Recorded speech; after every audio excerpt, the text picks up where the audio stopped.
Good evening, or good morning, or good afternoon, depending on where you are, humans. You're witnessing the 6th already MAB livecast, and I'm your moderator for tonight. On behalf of Volume Magazine and the MAB. This event is hosted by Pakhuis de Zwijger, for which we're most grateful. Thank you so much, Volkert and company, for your support and care. This evening we'll discuss some topics presented in a special issue of Volume. And if I may, I'll hold it here. Dedicated to media architecture and created in close collaboration with the MAB and more specifically with the MAB's Executive Committee. As editor of Volume, the American in me would say this is a great honor to be able to participate in a prestigious event like the MAB, and that we're thrilled to present this collaborative issue of Volume in the lead up to the event end of June. The Dutchman in me would add, it was very interesting to work on this theme, but it was a hell of a job, to be honest, because media architecture is so elusive, so ephemeral. It proved to be a balancing act between hardcore commercial practice and highbrow theoretical reflection. I hope we were able to bridge the gap and yet contribute some ideas to better understand media architecture's agency and role in society. To get to the point, I'll read a fragment of Francesco's editorial to the issue. Francesco Delio Innocenti, who as managing editor of Volume played a decisive role in pulling things together. I quote, "The ambition of MAB 20 marks another step in the Biennale emancipation, from a literal understanding of skin, in which the facade is the expressive outer layer of a building, to its full epidermal potential as the largest sensorial organ of the urban body, able to sense, feel, transmit and mediate the flow of electrons and chemicals inwards and outwards. After decades of urban technologies promoting and extending vision, practically and allegorically, this is an important shift, both in the hierarchy of senses and in sense making." End of quote. That much about Volume's understanding of what media architecture is for now. But what are the ambitions, and I'm looking in your direction, Martijn, what are the ambitions of this media architecture biennial? You, as chair of the Executive Committee and initiator to bring the nomadic MAB to Amsterdam and Utrecht this year, can you shortly indicate your hope and ambition for this event? Well, thank you, Arjen, for the introduction. And as an American, I would say, well, the honor is completely on our side. We really enjoyed this collaboration, working towards a magazine. And I think the ambition with the Media Architecture Biennale is to focus the debate on media architecture. I think you already said it. It's a shift from media architecture as the skin, as what you see on facades, on screens, to really thinking of, okay, media architecture, media and technologies are now part of urban life. And you design not just a skin, but you design an ecosystem almost of interactions, a body, if you want, with all its circular systems, etc., and reactions that go between that. And we thought, as the Executive Committee, together with Nana Verhoeven, Michiel de Lange, and Frank Surenbroek, we thought it was really important to bring a value-based perspective back into the discussion on media architecture, to really talk about what does that mean to bring all those technologies into the city. And I think if you look at the discussions on media architecture, I guess they go back a long way, maybe almost to the 50s or the 60s, when people were started talking about cybernetic systems for a while. Also, people in architecture were very enthusiastic about it. It waned away a little bit. And then I think about 10, 15 years ago, there was a huge interest in urban screens, for instance, again. And in the beginning, that debate was also very critical, not just in a negative, but also in a positive sense. Sort of, well, what is this medium, how should we understand it, how can it contribute to more interesting public spaces. But over the years, I think the debate about technology in the city has become a bit more, very much technology driven, very much from a perspective of efficiency, from a perspective of the spectacle. Of course, there has always been a critical dimension. There's always been a more sort of human-centered design aspect in that.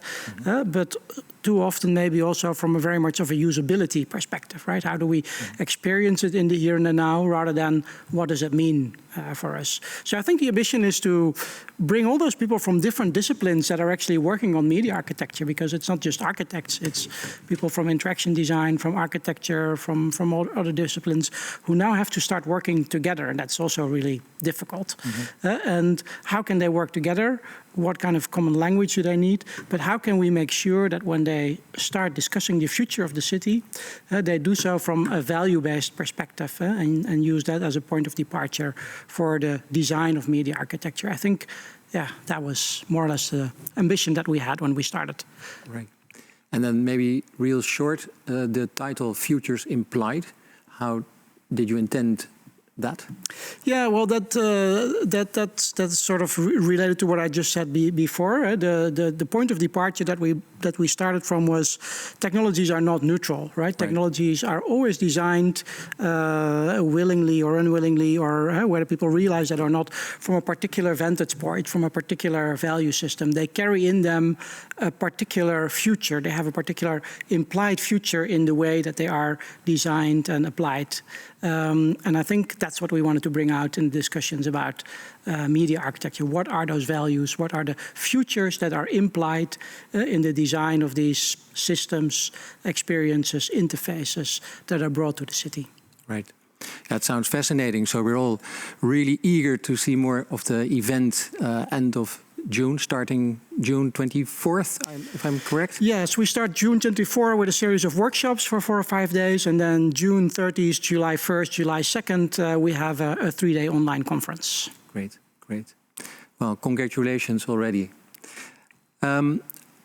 Maybe a good moment to start the presentations. We have 2 guests today, guests of honor, I should say, to present their contribution to this special issue of Volume. And we start with Rachel Armstrong.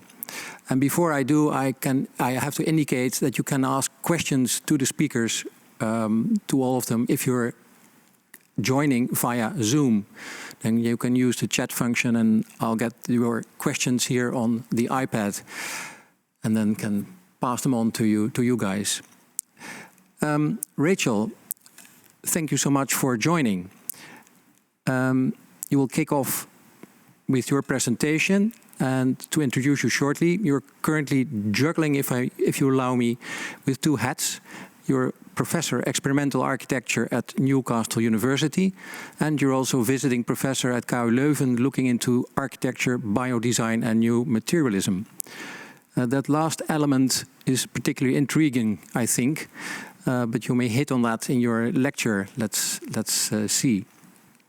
To the audience, to situate her talk, it's important to know that Rachel holds a medical degree as well as a PhD in architecture. And that's a very rare combination, but it informs probably why she's presenting the subject of today, which is viruses are us. So, Rachel, the floor is yours. Oh, oops. I think we've got a... Fantastic. I'm just making sure that I am sharing. Here we go. We do see your screen, I think. You do see it. Okay, yeah. Fantastic. So I really enjoyed the presentation. Thank you very much for the warm welcome. What I'm going to do is I'm going to look at viruses as an agent that describe a medium that we don't often talk about in urban contexts. And the medium is biology. And biology not as an aesthetic inspiration for design, but actually the substrate for design. How do we actually ally our design intentions, in a way that becomes embedded with the natural realm. And I think the virus is one of these agents that really make us think about what our intentions are and how we go about that. And I think it really is a key that can unlock new potential in the way we design, we imagine, and then we remake our cities. So my talk's going to take a few turns. I'm going to give you a little bit of a background of the biology of viruses because they're weird. They are an intermediate agent, and we really have difficulty in categorizing them. Then I'm going to talk about how that affects us, and those viruses influence us as people and our idea of who we are as human. And then I'm going to take it into a design realm, not necessarily the subject for design, but actually as a technology that helps us design into spaces that previously have not been unlocked by traditional forms of infrastructure and technology in design. And then I'm going to have a little think about what this might mean for us in the future. So that's our progression. So the first thing I want to say is the nature of the virus. The viruses are everywhere. We live in an ocean of viruses. They are 100 million times more populous than the stars in the universe. I can't get my head around that, but maybe you can. So this sheer abundance implies that they are the most effective, persistent, and resilient expression of life on Earth. But they are not considered fully alive. They have a very weird relationship with biology. But then no life form is truly independent from another. And we're all entwined in these metabolic webs of coexistence, where some modes of living are just much more coupled than others. So where did viruses come from? What's the natural history of stories of virus? What's the story that we tell about their nature? Well, we say that they're descended from an ancient cellular life form, and they took this simple turn to the point where they strategized their replication to the point where they could no longer do this on their own. And the scrap of organic matter that we think of as a virus is capable of genetic transformation inside its host, and it helps it cross the species divide. So they are transgressive shapeshifters, as it were. Let's call them biological dark matter. Now, although most of their world remains kind of impenetrable to us, biotechnology is enabling us to take the first few glimpses of the extent and variety of viruses around us. And this is revealing their technological capabilities. And those are being used right now therapeutically for developing vaccines, we've seen that recently, killing cancer cells, and even using them in cell therapy to treat genetic diseases. But viruses are not just agents out there. They are also part of us. So a more than human understanding of our relationship with viruses is possible when we consider this new thing that we've discovered called the human microbiome. And this was discovered by the science of metagenomics, which enabled us to cheaply see the diverse microbial ecosystems around us, like bacteria and protists and fungi, archaea, and viruses. And these colonize our personal spaces and habitats. So yes, the human colonizes and we are colonized. So within this human microbiome, the community of viruses is known as the virome, but it's not content to colonize our host surfaces. It also, unlike all of the other forms of microbes in our bodies, they like to inhabit our tissues. And through its rapid evolution, it can hack our genes even when there's no symptoms of disease.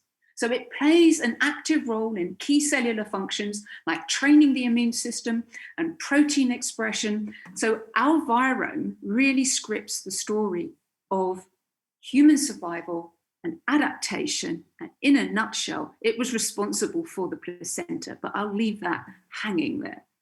So viruses are not just on our bodies, we become vectors. And so all our surfaces have a characteristic microbiome, which is co-shaped by our neighbours. And this comprises another new entity that we've just started talking about and thinking about in design, called the microbiome of the built environment. And the built environment, particularly the indoors environment, is where we spend 90% of our daily activities in the Western world. And in the microbiome of the built environment, there is this thing called a microbial commons, which is where a relatively frictionless exchange of biological materials forges critical links between humans and their environment, comprising a kind of microbial techno-economy. Bizarre, right? But this is what we're starting to see using these new technologies. So our role in all of this, the nature of the city, the medium in which we exist, is a microbial one. We inhabit a microbial world, and we disseminate, maintain, and even propagate their activity, whilst also becoming important dispersal vectors for microbes. So we are absolutely inseparable from our microbial communities. Now, our ability to see these microbes everywhere, and we haven't got a 360 degrees lens, we're really looking through keyholes, nonetheless brings forward a new age of design for a microbial era.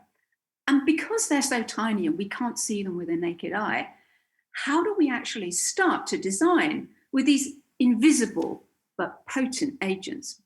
So one of the projects that I've been working on recently, 2016 to 2019, is this living architecture project.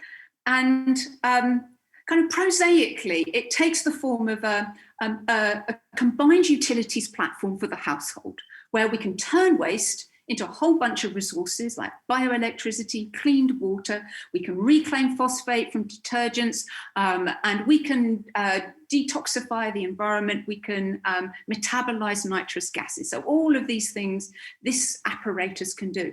I think of this as like one of those old computers from the 1950s. I reckon in 50 years' time, this will be the size of a credit card. But right now, we've kind of built it using the tools and technologies that we had available.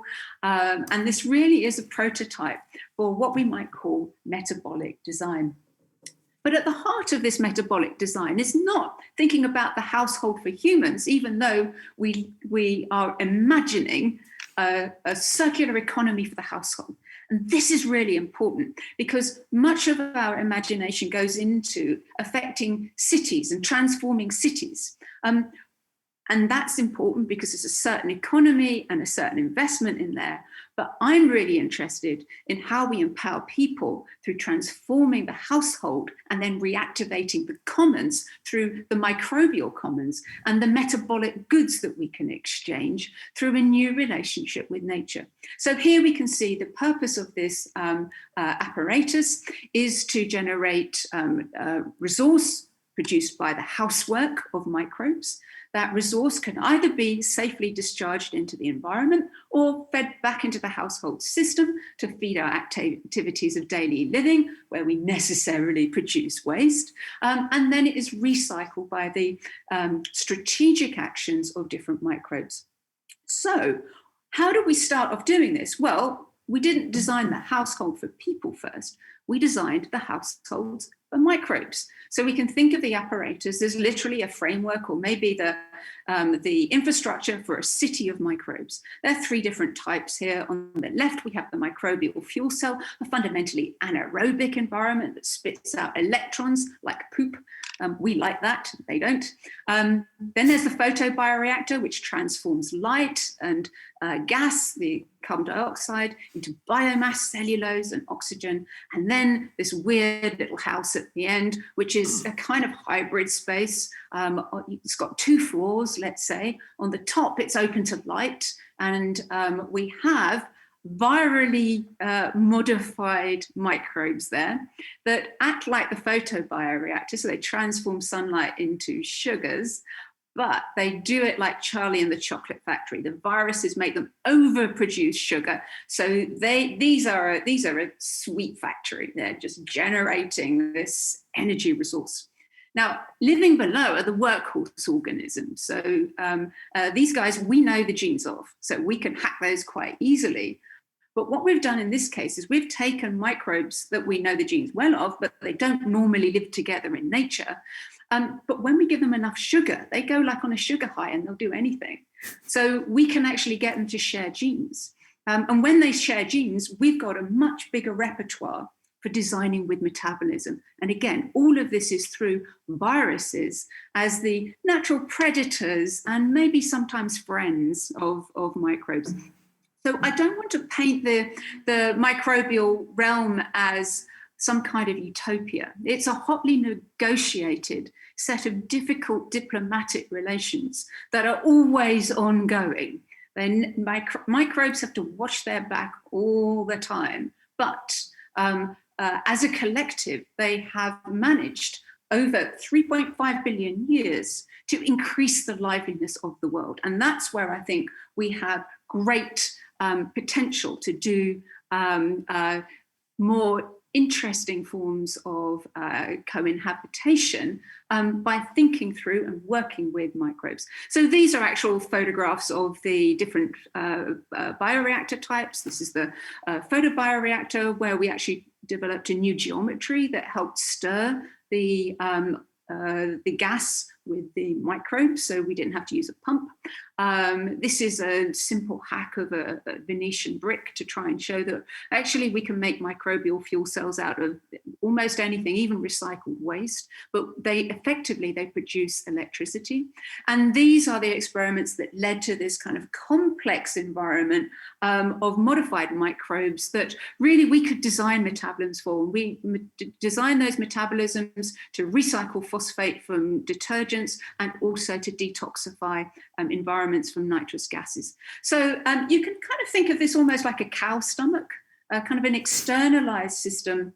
And one of the things that's really important about that externalized system is our relationship with these microbes, because they're quite happy in their world, but they're actually also feeding on our waste. And as we produce waste, we are also feeding their communities with our microbes. So those living architectures are actually an extended part of us. And we might start to think of that relationship as holobiontic, that we are more than human communities that are highly interdependent and kind of generate a holistic milieu or medium, if you may.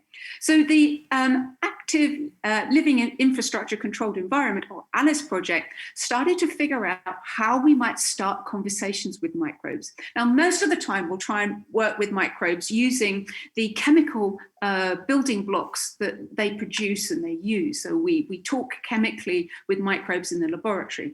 But for the purposes of being in a household, this is too slow. So what we did was we tapped into the bioelectricity streams, which not only power the apparatus and also power an AI, which is looking back on our microbes to see how they're doing and then altering inputs, but also they act as data.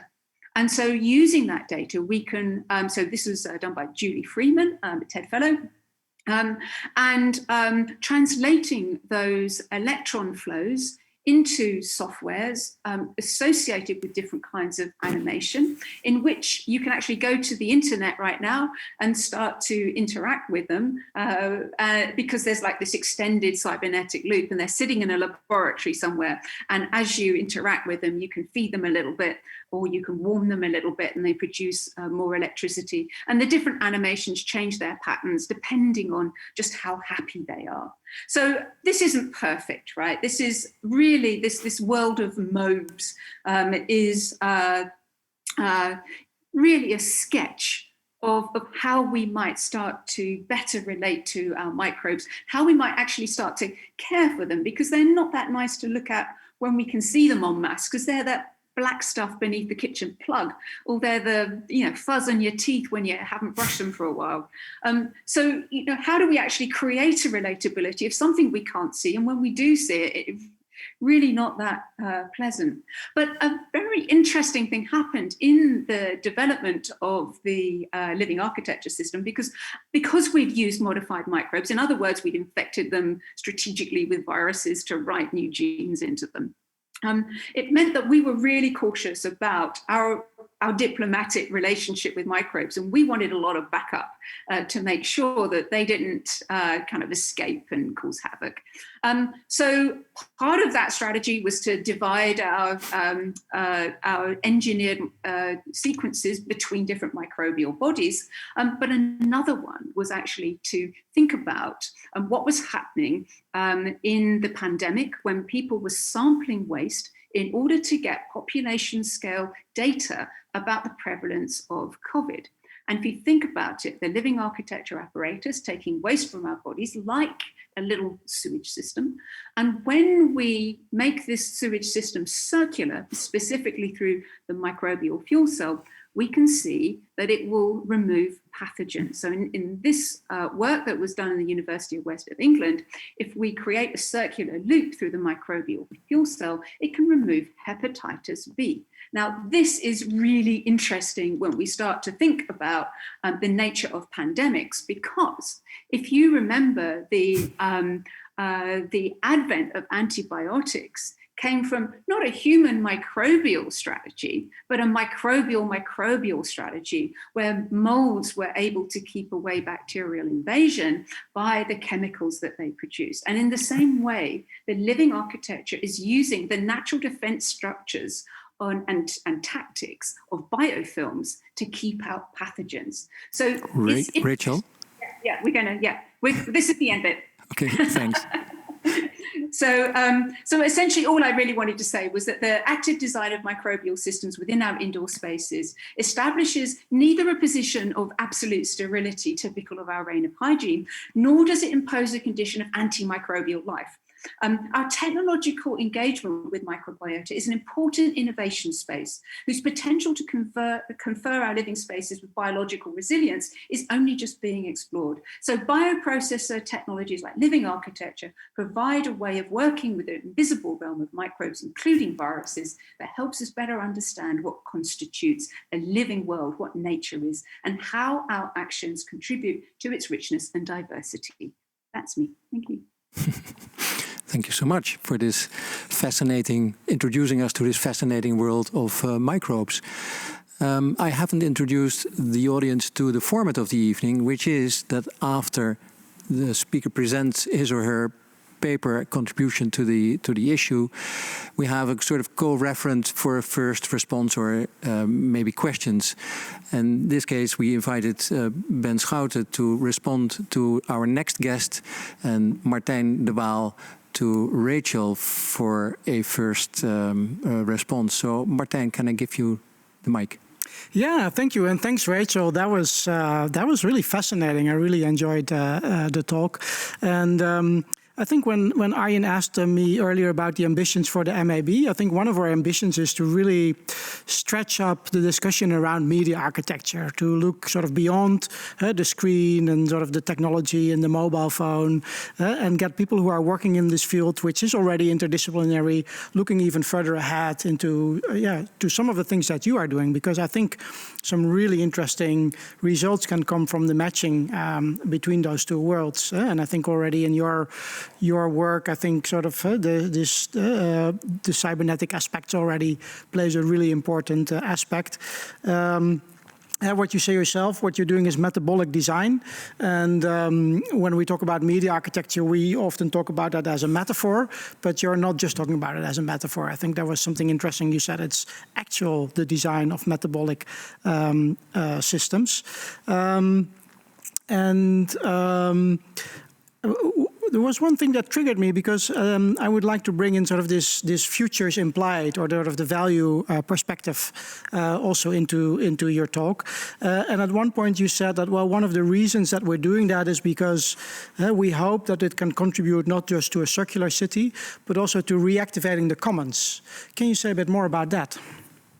Yes, I think when we are able to produce goods within our household, we can assign values to them and we can use them for trading. We can use them to generate microeconomies that don't necessarily comply with the kind of global dominant capitalist system. So, for example, if you can recycle all your waste and you get really good at it, you might have an excess water or energy in your household, and you might wish to donate that to the local hospital for running incubators for neonates. So it starts to generate resource. And from that, then, if that is pooled and shared, you then can start to get community decisions about how strategically to use these metabolic goods. Right, so that would require, and I think also here is an interesting link to media architecture, what some people are doing, that requires not just the technological systems, but also systems of governments and sort of economic systems, right, that can underlie those new worlds that you're building. How are you faring that? Are you already looking into that? Are you collaborating with people who are working in those realms? Can you say a bit more about that? Yes, I think at the moment, what we're doing is we're trying to frame the terms of reference for transformation. We're also applying for new grants to try and activate these systems in kind of real situations. We've had an installation at the Whitechapel Gallery. So design actually provides our first opportunities to implement this. It's actually much harder to do it as public utilities and resources because they're untried systems. So prototyping is actually much easier to do within a Biennale or a festival context, where you can demonstrate the potential of these. So at the moment, we're really in the demonstrating things at international festivals and biennales. So the Whitechapel Gallery was one place that we started to prototype this. But in simpler manifestations, there are actually pilots at Glastonbury Festival with P-Power, which is run by the University of West England, which is one of the Living Architecture's partners, who's also working with the Gates Foundation in South Africa and Uganda and other African schools. So turning human waste into clean water and bioelectricity. So definitely these are being prototyped, but within Western civilizations, there's already heavy and heavily subsidized infrastructure, which makes it harder. But there are things like Green Pea, which is an installation in Amsterdam where guys pee in a urinal and they can grow marijuana. I guess you could also charge your mobile phone from that, which is something that I've been doing at Glastonbury from pee. You're able to play computer games, charge your mobile phone, and watch the festival screens. Yeah, great, thanks. Yeah, there's a question from the audience coming in. Deborah Rogers wants to know, can you share your favorite parable or book that inspired you to study this? And then next, are you working on an index for measuring value of viruses? The book I think that is really exciting is actually Gwyneth Jones. I think it's called The Universe of Things. Right. She talks about comparing and contrasting mechanical worlds with these kind of bodily technologies that are delivered by aliens. So that wasn't kind of the script for living architecture, but I do find it resonates a lot. Right. Well, thanks so much. It's a world so alien to most of us that we maybe even don't think of the questions we may have. And I'm sure that the same holds to a certain level for the next presentation, which is the group called, or they're calling themselves Abnormal. The group consists of Marcello Carpino, Mattia Insalvini, Davide Massarini, and Luigi Savio. And it advertises itself as Abnormal is a creative agency engaged in a multidisciplinary exploration of areas such as design, architecture, scenography, and graphic design. The addition such as suggests that they're not keen on limiting themselves, but looking at the work, there's a strong visual presence and recognizability backed by an explorative and speculative approach of phenomena that surround us. the four met at their employer at the time, OMA in Rotterdam, which is quite specific, I think, and interesting. And they started their own group in 2017. In volume, they presented their Googleberg project on the autonomy of data centers. But in this presentation, they'll focus on share screen architecture. And can I give the word to Davide and Luigi, who will present communally this project. Well, Gentlemen. thank you very much. Can you hear me? Yeah. Yes, we can. Okay, so I will start the presentation. Here.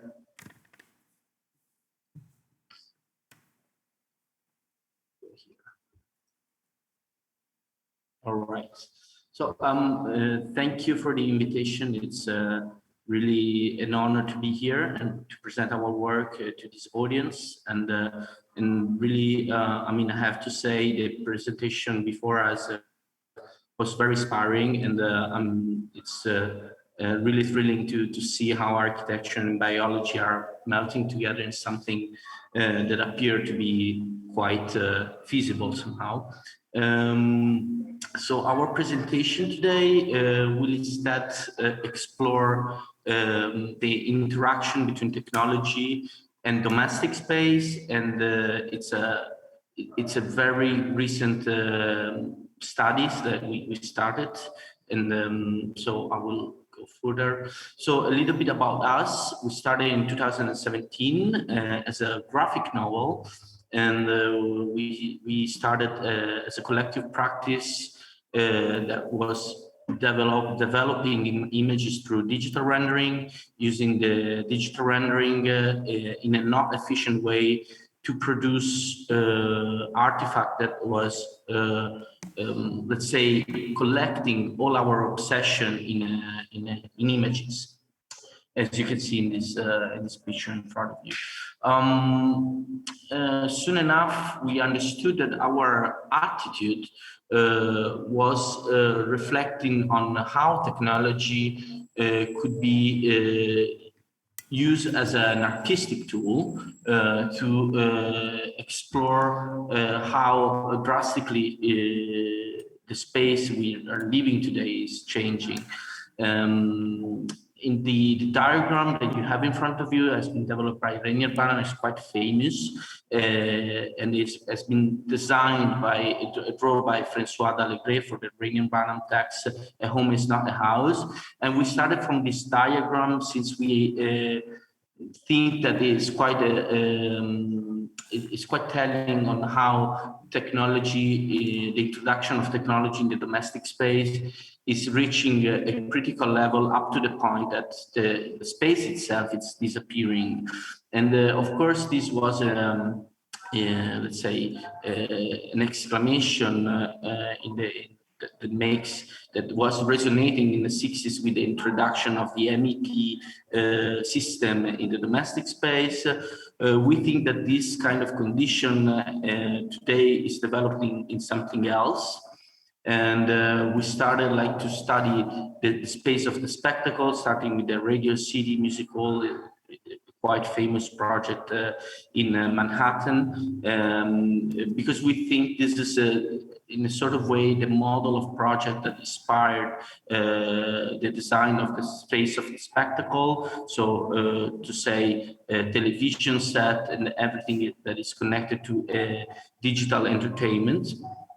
So the Radio City Musical itself was involving a huge use of technology, and in some way it was mediating the interaction between the spectators and the spectacle through technology, using hallucinogenic gas, but also kind of let's say automating machines like the revolving stage, or the use of huge lift to lift big animals that was part of the spectacle. This come out from the vision of one of the most famous theater entrepreneur, Roxy Rothafel. There was, of course, was one of the pioneers in transforming the stage, so the theater stage, into a sort of machine. And we think that somehow this kind of attitude was involved in the design of the backdrop of many TV shows. Especially, we are now studying the set design for one of the foremost TV shows in Italy called Ruota della Fortuna, the Wheel of Luck in English, in which technology is represented in a rather abstract way. And it's quite peculiar how the set design itself is considered as quite sensual and attractive, and also on how technology and the mechanism is eaten by this, let's say, mask of cuteness that render the interaction with technology quite ritualistic, we think. Because somehow the approach to the mechanism itself, let's say, it's not understood by the gamers, and I think somehow this has been developed in many other TV shows in Italy, in which technology is quite, let's say, a fetishism. And it is hidden by this veil of cuteness, as you can see in this picture as well. But then something happened, something drastic happened. The space of the spectacles was flattened into one monodimensional surface, and it started to resemble somehow an embryonic idea of cyberspace. As you can see in the example of the Max Headroom TV shows, it was on air between the 86 and the 88. And it was quite experimental, we could say, since all the focus was drifted to the anchorman, a sort of human character that was playing an artificial intelligence. But still, somehow there was a clear division between the spectator and the spectator and the spectacle. This wall was disruptively demolished by one event in 1987. A bunch of hackers were able to hijack the radio frequencies of the national television in US, and they were able to introduce themselves with their own agenda for 60 seconds. This is called the Max Headroom incident, since they were using the same kind of character of the Max Headroom TV shows to pursue their own ideas. And we think that at this moment, this division between the spectator and the spectacle was completely demolished, and it was one of the first moments in which the user were able to interact with the spectator. And this somehow brought to a series of TV shows that were quite famous in Italy, but I think everywhere, in which reality becomes the spectacle, and in which somehow the main trend was to stage daily routine. Well, this is of course a Big Brother screenshot, but then in contemporary time, through the introduction of digital tools, streaming social network, many people started to stream themselves and to stage themselves as a spectacle. The image that you see in front of you portrayed one of the most famous Twitch streamers in Italy called Omiatol, that invented this sort of format called IRL, in real-time show, that is based on the idea that he goes around the urban space allowing the people in front of the screen to interact with the people around him in reality through a little speaker. You can pay a fee and you can talk with the people around the streamer, telling anything you have in mind, basically. Also very vulgar stuff. And we think that this kind of condition resemble artistic practice like the one from Absalon. There was bringing in front of the screen daily routine and in a very quite abstract and very simple backdrop without any kind of connotation at all. No design is involved in that. The design instead is involved in the shelter what he was using for putting on stage his daily routine. Somehow, like this condition, the one from Absalon, resemble the current condition that we witnessed in the last year because of the pandemic. Now the spectacle, it's really our life, and we spend lots of time in front of the screen looking to the domestic space of many people, and anything is actually designed, anything is architecture in this, but instead real life is put on screen. And we think that like this brought like to a sort of flattening of the backdrop of the spectacle to a simple monodimensional surface, as we've seen in the Max Headroom example, that can be customized according to the agenda that you want to bring on. For instance, in the case of Obama, there is a very simple and clear backdrop with a bunch of books that are telling a lot of what is kind of trying to say in the speech, but also the foremost moment in which Silvio Berlusconi entered the political system in Italy in 1994. Everything was kind of designed, every image on the backdrop was there for a reason. So coming to our time, we think that somehow it reminds again the work of an artist and an architect, of course, Hannes Meyer, that he tried to simplify the domestic space up to the point that the space is defined just from a curtain. And this space that you see is quite similar to this kind of obsolete technology, the green screen, used for cinematic production, cinema production, let's say. But then now it's quite common to see this used by normal people for replacing the backdrop with everything they want. For instance, one of the categories that we are now studying, it's the category of the gamer that use this green screen to replace the backdrop with the action of the gaming.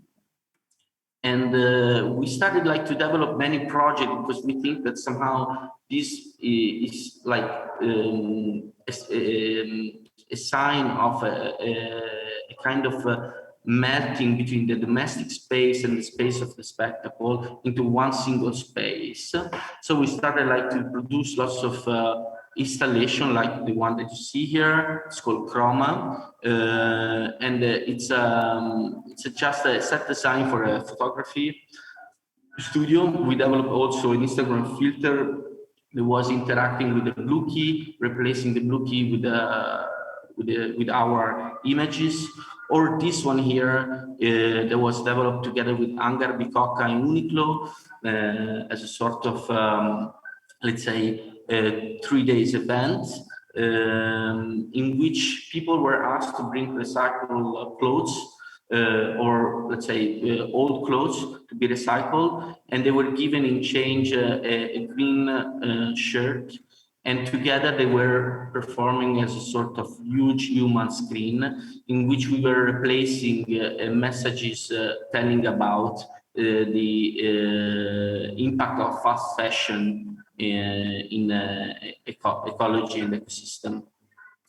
None of this project comes to an end because of COVID, of course. comes to realization. But we were able, after many attempts, to develop the project following the same trajectories.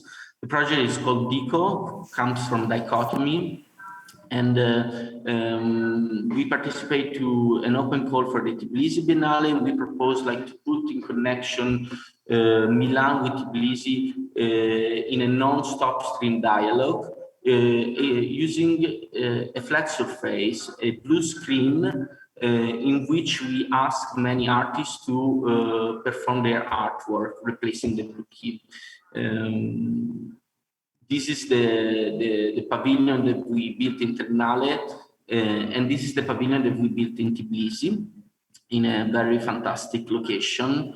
It's a former station of the cableway in Tbilisi, and we were able to occupy it for more than 1 month with our pavilion. So basically, we also curated a panel of artists that were asked to bring their artwork.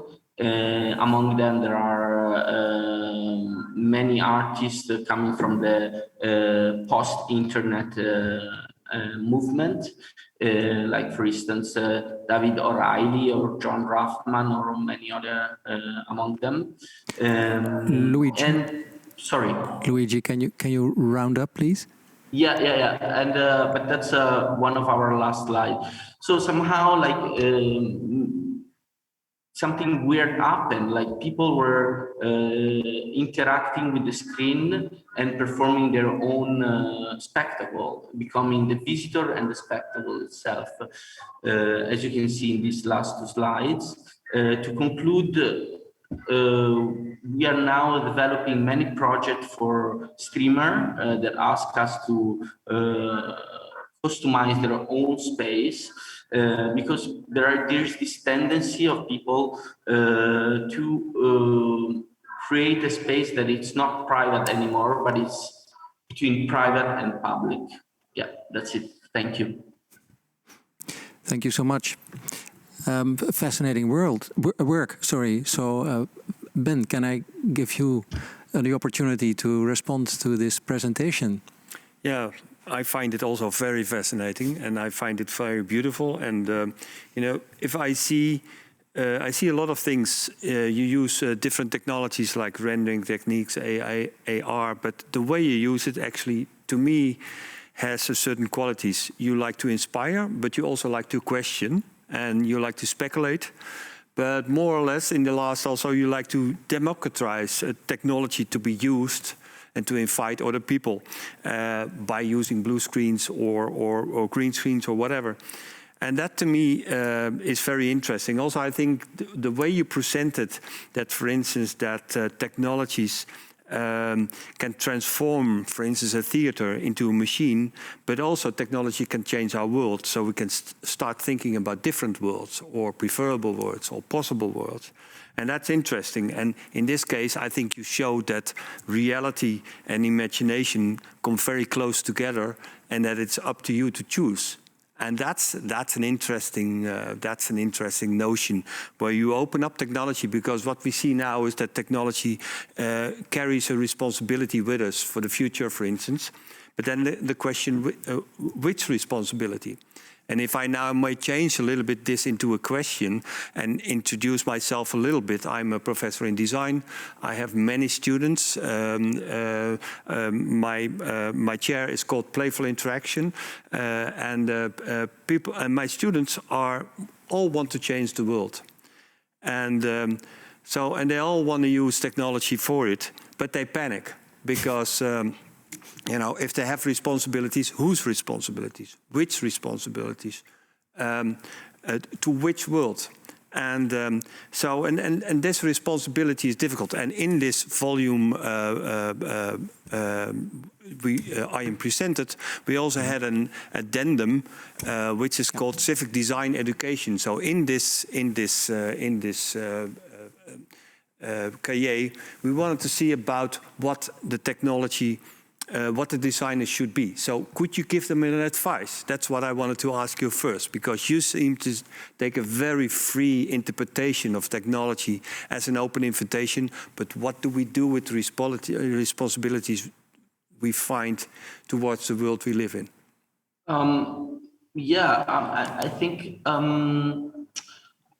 we are trained as architects, and I think to some extent we don't have the tools as architects to change the world. I mean, we of course grown up as modern, and we are trained as modern architects that should think about the future. But I think our practice instead reflect about the present condition. We don't think about the future, and we reflect on how technology is used today in daily life. And I think this is a starting point for students.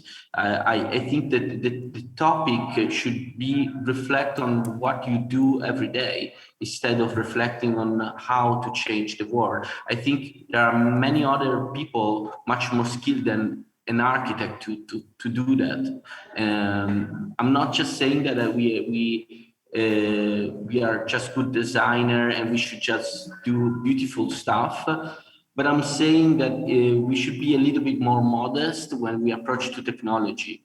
And we should instead think about us as user rather than creators in most of the time.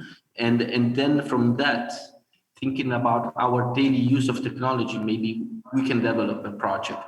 I mean, thinking about responsibility for us is a little bit odd.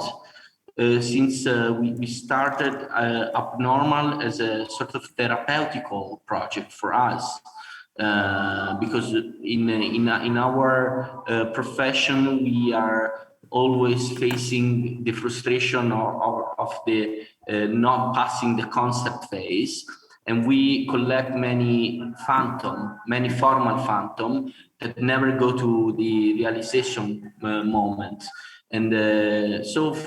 For us, it was really not about using technology in a responsible way, but instead using technology in a very, very playful way as a tool for unleashing our obsession, our frustration.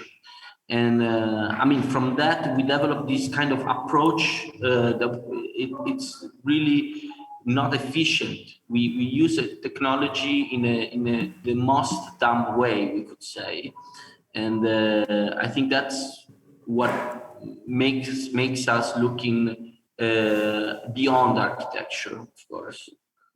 Yeah, there are 100 following up questions to be asked, but I wonder if you have time for that. Can I do one?